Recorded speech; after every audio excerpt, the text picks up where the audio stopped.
Film dibuka dengan memperlihatkan kita, adegan sekelompok turis Korea yang akan mengunjungi negara Afghanistan. Namun di tengah perjalanan mereka dihadang oleh sekelompok pasukan Taliban, mereka semua meminta untuk dibukakan pintu. Namun Pak supir yang ketakutan akhirnya kabur dan tiba-tiba Pak supir pun ditembak oleh pasukan Taliban. Setelah kejadian itu salah satu pria Korea memberikan pasportnya, yang membuktikan dirinya ataupun lainnya hanyalah turis, bukan memiliki maksud lain. Akhirnya semua warga Korea yang ada di dalam bus itu, dibawa oleh kelompok tersebut untuk dijadikan sandera Taliban. Tak lama kemudian berita Korea mengumumkan penculikan itu secara global, hingga diketahui warga Korea mereka telah disandera Taliban. Sebagai imbalan pembebasan, pasukan Taliban meminta Korea untuk menarik pasukannya dari Afghanistan, dan meminta tebusan untuk membebaskan 23 prajurit Taliban yang ada di penjara Kabul. Sementara di tempat lain seorang agen intelijen Korea, bernama Park Dae-sik dibebaskan dari penjara. Ia dibebaskan lebih cepat karena diminta untuk membantu dalam pembebasan sandera Korea yang diculik oleh Taliban. Selain itu pemerintah Korea pun mengirim seorang negosiator ahli dalam misi pembebasan sandera ini. Adegan beralih ke Wakil Menteri Luar Negeri Korea, mereka pergi ke Kabul untuk menyusun strategi diplomasi dan bernegosiasi langsung agar para sandera dibebaskan, bahkan sebelum itu kedutaan telah berusaha melakukan negosiasi dengan Taliban, tapi Taliban tidak ingin melepaskan sandera. Di hadapan Kemenlu Afghanistan, mereka meminta untuk membebaskan tahanan Taliban untuk menebus seorang Korea yang disandera, seperti hal yang dilakukan untuk membebaskan sandera negara lain. Tapi untuk ini Kemenlu menolak karena jumlah yang terlalu banyak. Wakil Menlu kemudian menawarkan akan mengirim lebih banyak pasukan demi memperluas fasilitas medis di negara Afghanistan. Dae-sik yang telah lama tinggal di Afghanistan mengenali orang-orang di sini. Ia memperingati bahwa mereka tidak akan pernah menyepakati pertukaran sandera. Kemudian siaran pers dilakukan, di mana hal mengejutkan terjadi karena apa yang dikatakan Dae-sik itu benar. Mereka tidak akan membebaskan tahanan Taliban, untuk ditukar dengan sandera Korea.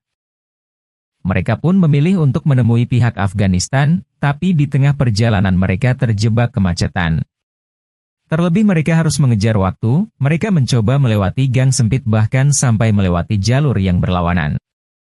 Tapi tiba-tiba seorang pria turun tepat di hadapannya, dan tiba-tiba pria itu meledakkan dirinya. Di mana hal ini menimbulkan banyak orang terluka, tapi untungnya Jeng ataupun Pak Wakil Menteri selamat dalam insiden ledakan tersebut. Melihat waktu yang semakin sedikit Jeng menghubungi Pak Menteri, di mana ia meminta penarikan pasukan Korea di Afghanistan. Tapi Pak Menteri menolak hal tersebut, karena tidak ingin negaranya dianggap yang berbuat salah. Namun kabar baik didengar Jeng, karena Taliban memberi perpanjangan waktu.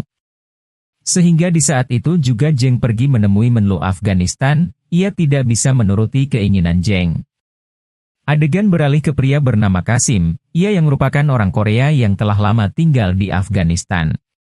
Adegan kembali ke Menlu Korea, di rapat mereka membahas Jirga yang merupakan Dewan Pemimpin Suku Afghanistan yang memberi keputusan semua masalah di negaranya, dan apabila mereka mengeluarkan keputusan itu berarti para sandera bisa dibebaskan tanpa pertukaran tahanan. Adegan berlanjut ke Dae-sik, ia membawa Kasim untuk menemui perwakilan suku Jirga, kemudian Dae-sik menunjukkan foto para sandera kepada perwakilan Jirga. Tak lama datang Jeng bersama rombongannya. Pada malam harinya mereka mengikuti adat di sana. Pria itu adalah salah satu tokoh kunci Jirga yang memiliki garis keturunan keluarga penting, yang tidak bisa disentuh Taliban. Maka dari itu mereka butuh bantuan pria tersebut untuk membebaskan para sandera. Mereka pun mendapat bantuan dari kepala suku, di mana para sandera akan dibebaskan dengan aman. Kabar ini membuat mereka bertiga senang. Sementara itu hal buruk terjadi karena stasiun TV menyiarkan langsung, terkait kabar para sandera yang merupakan seorang misionaris. Di mana di saat itu juga Kemenlu menelpon pihak stasiun TV, untuk menghentikan siaran tersebut karena kondisi saat ini yang berbahaya bisa memprovokasi Taliban, tapi ini sulit dihentikan karena pembicaraan dilakukan secara spontan tanpa narasi, terlebih lagi wanita itu bilang bahwa Taliban tidak mengerti bahasa Korea. Alhasil siaran itu pun sampai ke suku Jirga, di mana mereka menyadari bahwa para sandera bukanlah relawan. Mereka marah karena telah dibohongi, akhirnya mereka membatalkan niatnya untuk membantu Jeng dan yang lain. Kementerian Luar Negeri Korea sedang melakukan konferensi pers terkait pembebasan sandera di Afghanistan. Tiba-tiba ia mendapat kabar buruk dari Jeng. Ternyata siaran televisi di Afghanistan mengutip berita dari Korea yang telah diterjemahkan, sehingga Jeng memberi usulan cara lain dengan memberikan uang tebusan melalui orang Afghanistan tersebut. Di saat itulah tiba-tiba Daesik mendapat kabar buruk tentang adanya penemuan mayat orang Asia. Setibanya di lokasi mereka menemukan bahwa mayat tersebut adalah orang Korea, yang merupakan pemandu turis yang di awal film. Beberapa hari setelah kejadian itu, mereka mendapati siaran dari salah satu sandera Korea yang bernama Misok, yang merupakan seorang perawat. Ia menjelaskan bahwa semua sandera diberlakukan dengan baik, bahkan disediakan makanan juga tempat tidur yang layak, tapi di samping itu mereka ditekankan agar pemerintah Korea mengambil langkah lebih cepat untuk menyelamatkan rakyatnya. Sedangkan Taliban mengatakan satu-satunya cara membebaskan sandera adalah menukar dengan tahanan Taliban. Mendengar itu membuat mereka menjadi panik, kemudian Daesik membawa seorang perantara bernama Abdullah, yang merupakan pengusaha asal Inggris. Di mana ia pernah berurusan dengan Taliban terkait penculikan, tapi sebelum itu Jeng mencari tahu lebih jelas keterlibatan Abdullah yang bukanlah orang Afghanistan. Abdullah mengatakan ia cukup memahami orang Afghanistan dan dirinya sangatlah ingin membantu para sandera. Tapi perkataan Abdullah tersebut tidaklah membuat Jeng percaya begitu saja. Jeng ingin memeriksa latar belakang Abdullah. Di saat itulah tiba-tiba Abdullah menelpon seseorang yang merupakan sandera. Orang itu adalah Misok yang meminta pertolongan. Misok mengatakan ia bersama 7 sandera lainnya di mana salah satunya sedang sakit. Di malam harinya mereka memisahkan uang secara acak, sebelum dimasukkan ke dalam tas yang telah dilengkapi alat pelacak. Keesokan harinya mereka membagi 2 tim, di mana salah satu tim memeriksa tahanan yang akan dibebaskan. Jeng yang ditemani Daesik untuk bertemu Abdullah. Jeng masuk seorang diri untuk menemui Abdullah dan ia mengatakan akan memberikan uang setelah para tahanan dibebaskan. Di mana di saat itu juga tim lain mengabari jumlah tahanan yang dibebaskan sesuai dengan jumlah sandera. Di sisi lain mereka mendapat informasi tentang Abdullah. Ternyata Abdullah merupakan seorang penipu yang cukup handal. Kembali ke Jeng, ia diminta untuk membawa para tahanan ke sebuah tempat, tapi tiba-tiba Jeng mendapatkan kabar tentang Abdullah yang sebenarnya. Melihat Jeng dalam bahaya, Daesik berniat untuk membantu, tapi ia tidaklah bisa berbuat apa-apa. Karena keselamatan Jeng terancam, ia pun memilih untuk meletakkan senjatanya. Kemudian Daesik berlari melewati gang untuk mengejar mobil Abdullah. Tapi ternyata itu sulit karena mobil tersebut semakin jauh. Kemudian ia mengambil motor warga yang terjatuh untuk mengejar mobil tersebut. Dan terjadilah kejar-kejaran di mana akan diperlihatkan aksi dari Daesik yang merupakan seorang agen intelijen dan pada akhirnya Daesik berhasil melumpuhkan mobil Abdullah. Daesik pun selamat berikut dengan uangnya. Daesik kembali ke markas untuk mengembalikan uang tebusan. Di saat itulah Taliban menghubungi mereka untuk meminta uang tebusan, tapi mereka menyadari itu adalah penipuan karena jumlah sandera yang dikatakan tidak sesuai.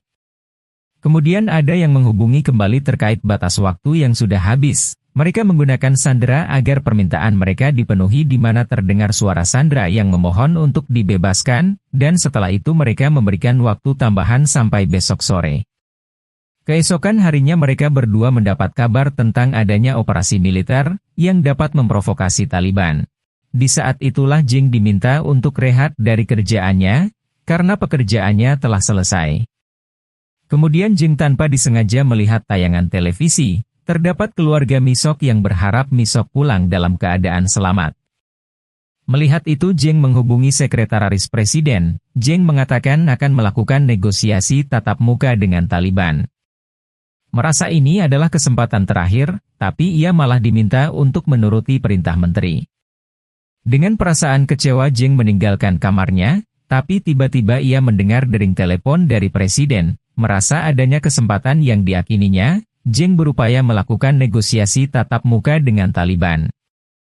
Tapi ia tidak bisa menjamin keselamatan Zheng sehingga Presiden meminta Zheng untuk kembali hidup-hidup. Kabar ini membuat Pak Menteri marah terkait surat undangan terbuka dengan Taliban, tapi Zheng melakukan ini sesuai dengan tugas pertamanya yaitu melindungi warga negaranya. Di saat itulah terdapat pesan dari Taliban yang bersedia untuk negosiasi melalui koneksi dirinya. Daesik mendapatkan informasi pemimpin Taliban yang bernama Javid, di mana video itu menunjukkan bahwa Javid sangatlah disegani dalam kelompoknya. Kemudian Daesik kembali menemui Qasim yang kali ini berada dalam penjara. Ia menawarkan bantuan pembebasan dengan syarat menjadi penerjemah. Mendengar itu Qasim mengurungkan niatnya terkait keselamatan dirinya, tapi setelah Daesik menjelaskan tentang hukum syariat Islam dalam kasus Qasim, Qasim pun akhirnya menerima tawaran tersebut. Keesokan harinya mereka ditemani tentara Amerika pergi ke tempat yang telah ditentukan, kemudian Qasim mengatakan hanya negosiator dan seorang penerjemah yang boleh ikut. Mendengar itu Zheng memilih untuk melepaskan rompi, dengan penutup kepala mereka berdua dibawa ke suatu tempat tersembunyinya Taliban. Mereka memasuki sebuah markas Taliban yang di situ terdapat Javid. Ia memperkenalkan diri pada Javid sebagai seorang negosiator untuk melakukan perundingan. Tapi sebelum ia memberikan jawaban lebih jauh, Zheng perlu melihat kondisi para sandera dan tanpa keberatan Javid menunjukkan kondisi mereka. Javid membuktikan bahwa dirinya adalah seorang pemimpin. Dengan keberaniannya Zheng meminta agar Javid melepaskan 3 sandera dahulu. Untungnya Javid mau menuruti permintaan Zheng, ia akan membebaskan 2 sandera sebagai hadiah dari Tuhan. Di sisi lain Daesik melihat adanya sandera yang diturunkan di mana salah satunya sedang tidak sehat, kemudian Daesik mengabari tentang kedua sandera yang telah aman bersamanya. Tapi tanpa diduga Zheng membuat jawaban yang membuat suasana berbeda, di mana ia mengatakan bahwa tidak adanya pembebasan tahanan, dan dengan ketakutan Qasim menyampaikan kepada Javid, di tengah ancaman keselamatan dirinya. Javid akan menembak salah satu sandera yang merupakan seorang wanita. Javid mengubah syarat yang cukup memberatkan, karena meminta pembebasan semua tahanan Taliban berjumlah 300 orang. Mendengar itu Pak Menteri berniat untuk ke pangkalan militer, di mana hal ini membuat Daesik berupaya untuk menghentikan tindakan yang dapat mengancam keselamatan para sandera. Tanpa diduga pemerintah Korea tiba-tiba menghentikan negosiasi, di mana hal ini membuat Javid marah karena merasa ditipu, dan tiba-tiba terdengar suara ledakan bom yang merupakan serangan militer. Zheng mengatakan ini bukanlah operasi penyelamatan melainkan pembersihan. Javid meminta Zheng untuk menghentikan serangan ini, karena ia menyadari kedatangan Zheng untuk menyelamatkan para sandera, tapi itu tidak bisa dilakukan karena Korea tidak memiliki kekuatan. Javid menganggap Korea negara kaya bisa melakukan apapun, tapi itu merupakan kesalahan terbesar Javid yang terlalu melebih-lebihkan Korea. Sedangkan di tengah operasi ini keselamatan para sandera terancam, karena adanya rencana bunuh diri. Di tengah ancaman Javid, Zheng mengatakan satu-satunya cara adalah dengan uang. Sebenarnya Javid menginginkan uang dan Qasim pun dibawa pergi oleh mereka. Negosiasi pun kembali berlanjut, di mana Javid yang mencapai kesepakatan melalui sejumlah uang, tapi selain itu Javid meminta untuk menarik pasukan Korea dari Afghanistan. Tak lama Daesik mendapat kabar tentang negosiasi yang telah berhasil, bahkan kabar itu pun membuat anggota lainnya bahagia. Keesokan harinya Daesik menjemput para sandera yang berada dalam goa, kemudian tak lama Taliban datang dengan membuat Zheng dan Qasim dalam keadaan selamat. Mereka berdua mengucapkan terima kasih karena kerjasama yang telah dilakukan berhasil, tapi Taliban meminta jaminan orang untuk tinggal sementara terkait keselamatan mereka. Mendengar itu Zheng sempat menawarkan diri, tapi Daesik memaksa agar dirinya lah yang tinggal bersama Taliban. Para sandera pun meninggalkan tempat itu, setelah itu mereka berhasil mendarat dengan selamat di Korea dengan membawa 21 sandera. 3 bulan kemudian Zheng mendapat kabar dari Daesik yang dalam keadaan baik-baik saja bersama Qasim, di mana mereka berdua tetap tinggal di Afghanistan.